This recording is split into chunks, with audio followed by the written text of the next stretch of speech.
بسم اللہ الرحمن الرحیم۔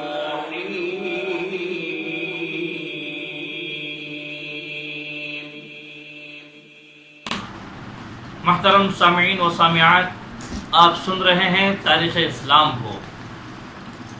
ماقبل میں ہمیں جان چکے ہیں کہ مورخین نے عرب کی قدیم قوموں کو 3 طبقات میں ذکر کیا ہے اور تقسیم کیا ہے: عرب بعیدہ، عرب عاربہ، عرب مستعربہ۔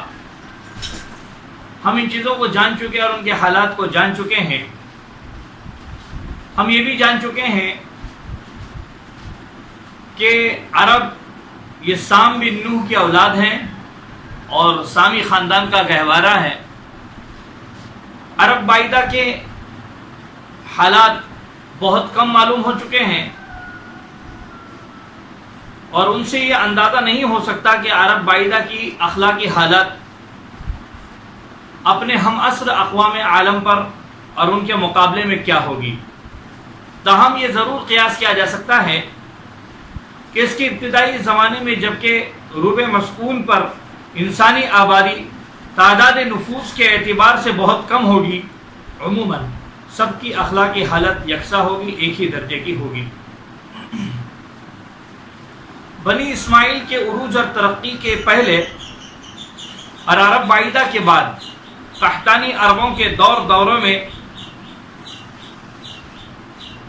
عرب کے اندر بہت سی سلطنتوں اور حکومتوں کا پتہ چلتا ہے، لیکن کوئی ایک سلطنت یا ایک حکومت تمام ملک عرب پر ہمیشہ کے لیے قابض اور متصرف نہیں ہوئی۔ صوبے میں علیحدہ حکومتیں قائم تھیں اور ان میں سے بعض زیادہ حکومتیں مشہور بھی تھیں۔ تاہم ملک کے اندر آزاد گروہ خانہ بدوشی کے عالم میں اونٹوں پر اپنے خیمے لادے ہوئے سفر کرتے اور پھرتے ہوئے گھومتے ہوئے نظر آتے تھے۔ ملک عرب کی حالت اس طرح تھی کہ ضروریات زندگی کی اشیاء بھی ان کے لیے نامکمل حاصل ہوتی تھی۔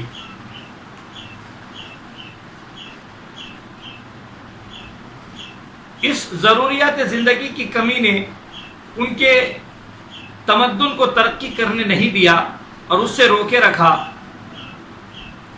جس کی بنا پر ان کے اندر مشاغل کی کمی پائی گئی، جس بنا پر وہ اپنے فرصت والے وقت کو بہت زیادہ کام میں نہ لا سکے۔ ریگستانوں کی وسعت اور کثرت اور قیمتی اشیاء کی ناپیدگی، آبادیوں اور شہروں کی قلت نے کسی بیرونی فتح مند ملک اور قوم کو عرب کی طرف متوجہ ہونے نہ دیا۔ سیاحوں اور تاجروں کو توجہ دلانے کے لیے کوئی سامان اس جزیرہ نما میں نہ تھا، بلکہ یوں کہا جائے کہ غیر قوموں اور دنیا کے دوسرے ملکوں کی ترقیات سے اہل عرب عموماً بے خبر اور ناآشنا رہے۔ اسی وجہ سے ان حالات میں ان کے اندر 2 ہی چیزیں ترقی خوب طرح سے کر سکتی تھی، اور ایک تھی شعر گوئی اور دوسری جنگجوئی۔ شعر گوئی کے لیے ان کے پاس وسیع فرصتیں تھیں اور کھلے میدان میں رات بھر بیکار پڑے رہنا یہ ان کا ایک مشغلہ تھا۔ دوسرے، حفاظت خود اختیاری کی مسلسل مشق اور صعوبت کشی کی عادت ان کو جنگ و پیکار اور بات پر معرکہ آرائی اور زور آزمائی کا شوقین بنا دیتی تھی۔ بات پر جھگڑتے رہتے تھے اور چھوٹی چھوٹی باتوں پر معرکہ آرائی کر لیتے تھے، جس کی بنا پر ان کے اندر ایک اور صفت پائی جانے لگی، وہ یہ کہ باہمی تفاخر، کہ آپس میں ایک دوسرے پر فخر کرنے لگے۔ بہادری اور سخاوت ان کا اصل مضمون تھا۔ بیکاری اور شاعری نے ان کو عشق مجازی میں گرفتار کر دیا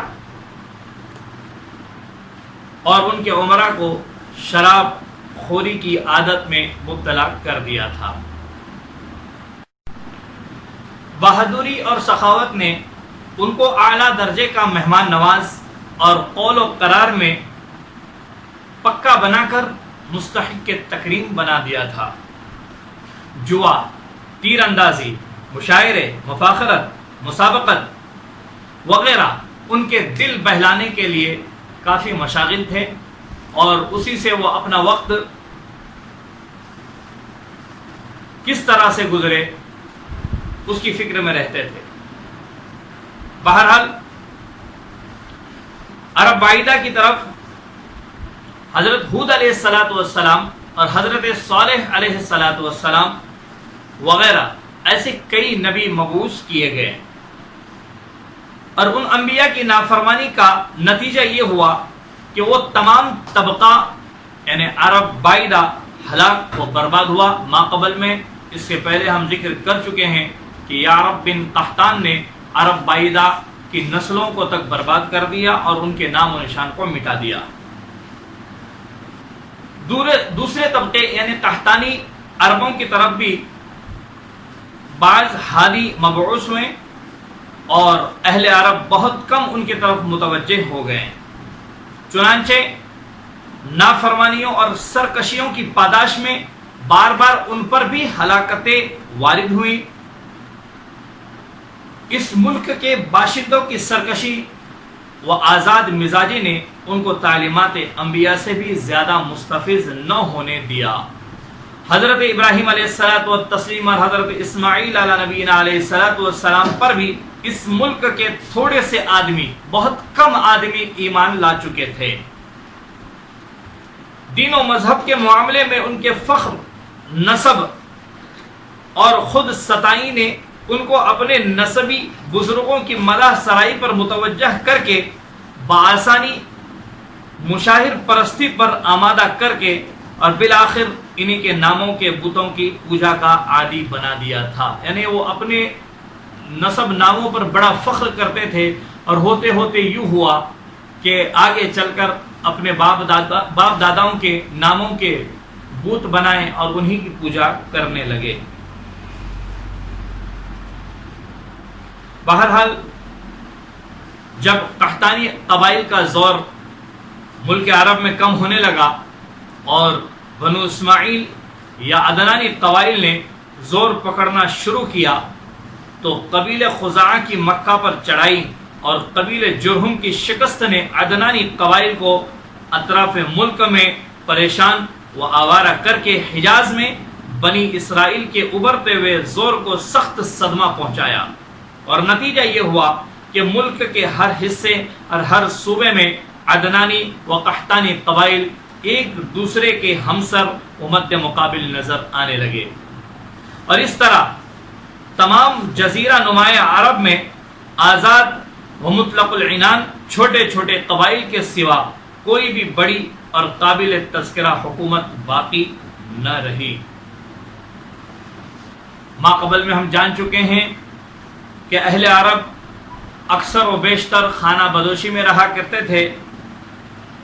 خانہ بدوشی اسے کہتے ہیں کہ ایک ملک سے دوسرے ملک کی طرف چلے جانا، گرمی میں کسی اور طرف، ٹھنڈیوں کے موسم میں کسی اور طرف، اس طرح سے وہ چلے جایا کرتے تھے، اور بڑی تعداد خانہ بدوشی کی حالت میں رہتی تھی۔